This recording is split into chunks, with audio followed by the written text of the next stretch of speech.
Krishna, the divine blueprint of the soul's awakening. Welcome to Ancient the Architect TV, where the ancient mysteries are unveiled and the hidden metaphysical truths of sacred texts come to light. Today, we embark on one of the deepest explorations of divine consciousness, an ultimate metaphysical unveiling of Krishna. Krishna is not just a figure of mythology, nor just a historical being. He is the higher self, the supreme consciousness that descends into the material realm, guiding the soul from illusion to enlightenment. In this episode, we will unravel the symbolic meaning of Krishna's birth and why every great avatar, from Jesus to Horus, shares the same divine pattern. The Bhagavad Gita as a map of the soul's inner battle, the fight between the ego and the awakened self, the chariot, the horses, and the conch shells, what they truly represent in our journey to higher consciousness. How the dance of the gopis reveals the divine love between the soul and the source. Krishna's final revelation to Arjuna, the moment where he unveils his true cosmic nature. This is not just a podcast, it is a call to awakening. If you've ever wondered about the true meaning of Krishna, this is the episode that will forever change your understanding. So sit back, open your mind, and get ready to go deeper than ever before. This is Ancient the Architect TV. Let's begin. Who is Krishna? The name Krishna echoes through the corridors of time as one of the most mystical, powerful, and enigmatic figures in spiritual history. But who is Krishna? To the world, he is a deity, an avatar, a warrior, and a lover. But to the awakened soul, Krishna is something much greater. He is the higher self, the supreme soul descending into the realm of duality to awaken the divine within us. His story is our story, his battle is our battle, and his triumph is the destiny of every soul. Krishna's birth, the descent of the divine into matter. Before Krishna can liberate, he must descend. Like the Christ, Horus, and all avatars of divine wisdom, Krishna is born into a world of tyranny, where King Kansa seeks to destroy him before he can even take his first breath. But what does this symbolize? Kansa is the lower mind, the ego's desperate attempt to prevent the birth of higher consciousness. Krishna's mother, Devaki, the divine womb, represents the soul in its purest state, while Vasudeva, his father, is the Holy Spirit, the carrier of divine truth. Like Herod, Kansa orders all newborns to be slain, symbolizing the lower principle's attempt to kill the emerging Christ self before it can rise. But truth cannot be imprisoned. The moment Krishna is born, chains fall from Vasudeva's hands, and the prison doors swing open. He is carried across the Yamuna River, the river of life, into Gokula, the realm of the sacred cow, Buddhic wisdom, where he is raised in secret. Krishna is not merely born, he is hidden within us, waiting for the right moment to awaken. Krishna the charioteer, the soul's divine guide. In the Bhagavad Gita, Krishna takes the role of the divine charioteer, guiding Arjuna, the warrior soul, through the great battle of Kurukshetra. This is one of the most powerful metaphors in spiritual history. The chariot is the causal body, the vessel of the evolving soul. The white horses are the higher mind, pulling us toward truth. They represent the elevated mental faculties, purified and aligned with spiritual will. The reins represent inner discipline, the control over thought, emotion, and action. And who is Arjuna? He is us. He is the soul caught between worlds, the battlefield of lower desires and higher awakening. He symbolizes the soul unsouled by the divine spark. His name means the clear, shining one, reflecting the aspect of the self that seeks truth. He is the son of Indra, divine power, and Pritha, nature, meaning he is the direct offspring of the spirit and matter, just like all of us. A metaphysical interpretation of the Gita passage. Observing the armies on the battlefield of Kuruksetra, King Yudhishthira, the son of Kunti, blew his conch shell.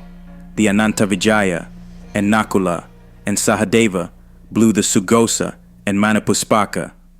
That great archer, the king of Kasi, the great fighter Sikandi, Drishtadyumna, Virata, and the unconquerable Satyaki, Drupada, the sons of Draupadi, and the others, O king, such as the son of Subhadra, greatly armed, all blew their respective conch shells.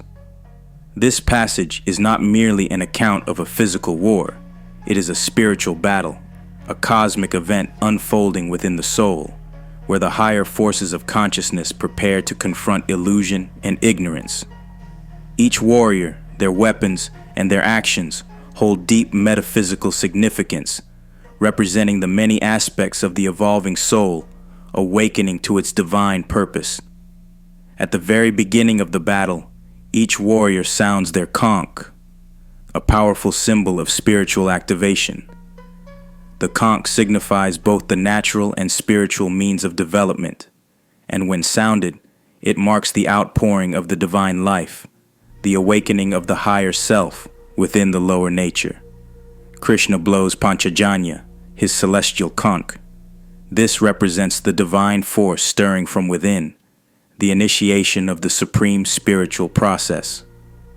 Arjuna sounds Devadatta, meaning the gift of the gods, signifying the divine attributes granted to the evolving soul as it aligns with its higher calling. Each warrior sounds their respective conch, representing different aspects of consciousness activating and preparing for transformation. Thus, this is not a battle of mere weapons. It is the soul's battle against illusion, and the blowing of the conch marks the moment when spiritual unfoldment begins, when the soul is roused from illusion and readies itself for higher realization. Yudhishthira, the soul, awakening to higher truth. Yudhishthira, the son of Kunti, represents the personality ensouled by the divine spark, which has now reached a stage of evolution where it is firmly anchored in divine righteousness. As the soul awakens to higher truth, it recognizes its mission, gathers its forces, and summons the divine energies to battle against illusion and the lower self. His blowing of the Anantavijaya conch signifies the moment spiritual will is awakened, a call for the higher self to triumph over the forces of ignorance. Nakula and Sahadeva, the twin sons of Madri by the Asvins, represent the evolving forces of goodness and truth on the mental plane. They are born when the Asvins restore Indra's Rupa, form, which means that they emerge when the higher mind, Indra, is healed and perfected. Since they are sons of Madri, this suggests that their qualities are deeply connected to the Buddhic emotional nature rather than intellect alone. Thus, Nakula and Sahadeva symbolize the unfolding of divine goodness and truth, forces that must be activated for the soul to engage in the great inner battle. Their conch shells, Sugosa and Manapuspaka, represent the active forces of higher wisdom and truth being summoned in preparation for the struggle. Each of these warriors is an integral force within the soul, guiding it toward truth, righteousness, and higher wisdom. The other warriors, forces of the soul, engaging in battle. As the divine battle begins, the other warriors represent various faculties of the soul that must engage in this great confrontation with illusion. The king of Kasi, the higher wisdom, functioning in the soul. The king of Kasi represents spiritual wisdom, a faculty that emerges as the soul progresses toward enlightenment. Kasi, a city often associated with spiritual illumination, signifies the deep inner knowledge that supports the divine self in battle against illusion. Sikandi, transformation, through rebirth. Sikandi embodies the transmutation of past karma. Born as Amba in a previous life, Sikandi carries the weight of past lessons and eventually transforms into an instrument of divine justice. This figure reminds the evolving soul that karma is not fixed. It can be redeemed through conscious evolution. Drstadyumna, the fire of divine will. Drstadyumna symbolizes the divine force within the soul that is destined to destroy illusion. His birth from fire signifies the purification process necessary for awakening. He is the fiery resolve of the awakened higher self, which cannot be deceived or suppressed by the lower forces of existence. Thus, the battle is not just a struggle, it is a necessary purification process where the soul burns away that which no longer serves its divine purpose. Virata, the strength of humility in spiritual growth. Virata represents humility as a necessary force for spiritual evolution. His presence teaches that strength does not come from arrogance, but from surrendering to divine guidance. He is the force that reminds the evolving soul that adaptability, resilience, and faith are as important as power. Satyaki, unwavering devotion to the higher self. Satyaki embodies unshakable commitment to the divine. He represents the soul's unwavering devotion to truth, even in the face of immense trials. His role is that of spiritual steadfastness, the force that refuses to be led astray by illusion. Drupada, the wisdom of experience and the power of destiny. Drupada represents the soul's journey through experience and its alignment with divine destiny. Once an enemy of Arjuna, he later aligns with him, showing that past oppositions and struggles are merely stepping stones toward greater wisdom. Thus, every challenge faced is a catalyst for greater awakening. The sons of Draupadi, the harmonization of divine qualities. The sons of Draupadi symbolize the divine attributes refined through spiritual trials: Prativindya, intelligence and discernment; Sutasoma, strength through faith; Shrutakarma, the ability to act in harmony with divine will; Satanika, the courage to confront falsehood; Srutasana, the voice of wisdom. Each of these figures represents an essential aspect of the soul, now fully awakened to combat the forces of illusion. The son of Subhadra, Abhimanyu, the spiritual warrior, born in truth. Abhimanyu represents the courage and purity of the newly awakened soul. He is born into the battle already armed, meaning that some souls enter this life already prepared for immense spiritual trials. However, his fate in the battle teaches that knowledge alone is not enough. Wisdom must be cultivated before facing the greatest illusions. This passage describes a pivotal turning point in the soul's evolution. All divine faculties, Yudhisthira, Nakula, Sahadeva, and the other warriors, are summoned into action against the forces of illusion and separation from the divine. Yudhisthira, the divine spark, signals the battle's beginning. Nakula and Sahadeva, as the aspects of goodness and truth, are fully activated, marking the soul's spiritual maturity. The warriors align as different forces of consciousness, each standing ready to defend against ignorance and falsehood. As Krishna blows his Panchajanya, the soul hears its ultimate call to battle, the moment when it must rise, confront the shadows, and reclaim its eternal truth. Krishna tells Arjuna, "You are mourning for those unworthy of sorrow, yet speaking words of wisdom. The wise do not mourn for the living or the dead." This is the ultimate metaphysical truth. Forms are transient, but the self is eternal.